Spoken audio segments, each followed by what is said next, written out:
Hey you guys, it's Miss Newland. I am so excited to be sharing a book with you today. I want to start out by saying that myself and all of the other second grade teachers miss you guys so much and we can't wait to see you again. Before we left for spring break, we were talking about story elements. We were talking about the characters, the setting, problem, solution, conclusion, and then the author's message. And so today I'm going to share a story with you. And after the story, I want you to either write down or talk to somebody at home about each of those 6 story elements that you heard in the story, okay? So today I'm going to read a book called The Curvy Tree. It's by Chris Colfer and illustrated by Brandon Dorman. The Curvy Tree. Once upon a time, a little girl ran away from her village in tears. With nowhere to go and no one to talk to, she ran into the forest to be alone. She ran and ran until her feet grew tired, so she looked for a place to sit.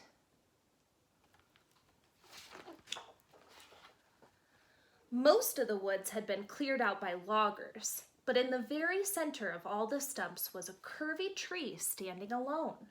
He was different from all the other trees she had ever seen.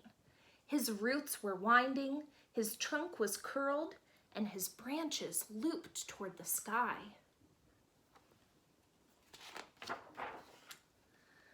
The little girl was so sad, she didn't even notice the strange tree. She sat under its shade and cried so much that a puddle of tears formed on the ground below her. The curvy tree was awoken from his afternoon nap by her cries. He was troubled to see such a small girl acting so sad, so he bent down to make sure she was all right. "Little girl, why are you crying?" the curvy tree asked. "You can talk?" the little girl said with affright. The curvy tree nodded. "I can." "Do all trees talk?" she asked. "Well, when they have something to say, I suppose," the curvy tree said.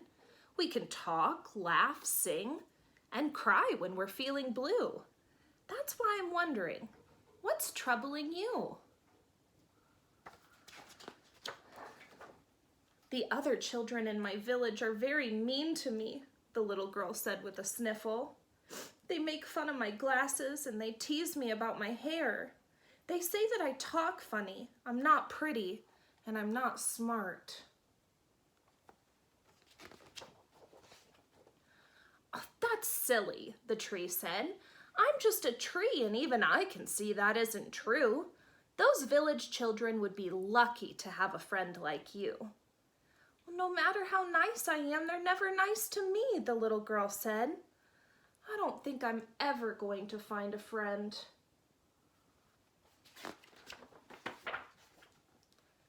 The curvy tree wiped her tears with his leaves.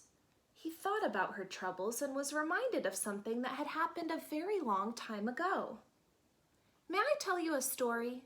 I think it may make you feel better." "What story could make me feel better?" the little girl asked.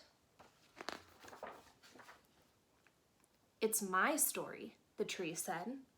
"When I was young, barely taller than a shrub, the other trees in the woods were very mean to me because I was different.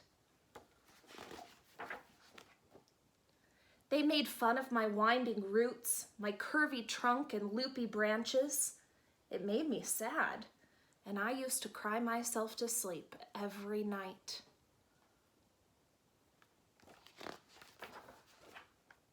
Then one day, loggers came to the forest and cut down all the trees, except for me.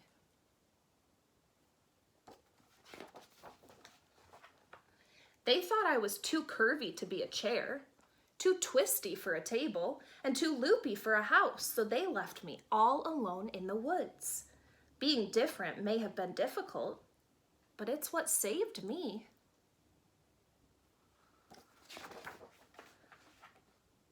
"But didn't you get lonely without the other trees?" the little girl asked. "Indeed I did," the tree said. "I thought I would be alone forever.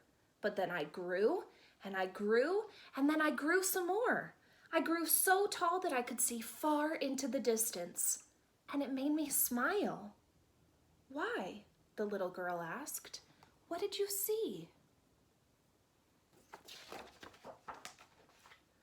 The curvy tree scooped up the little girl. He raised her high into the sky so that she could see for herself. In the distance, all around them, were dozens of curvy trees in other forests. They all waved and smiled at the little girl, and standing on their branches were other children.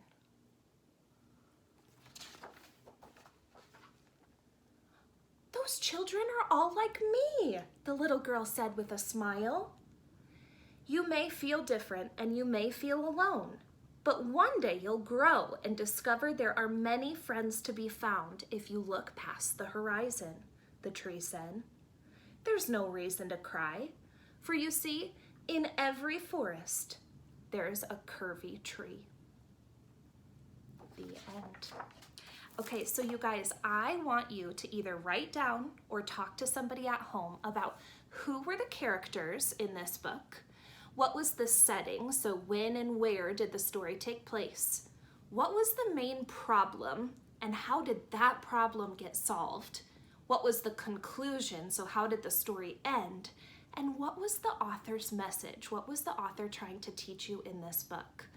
I am so happy that you guys are learning at home, and again, we can't wait to see you guys soon. We love you all.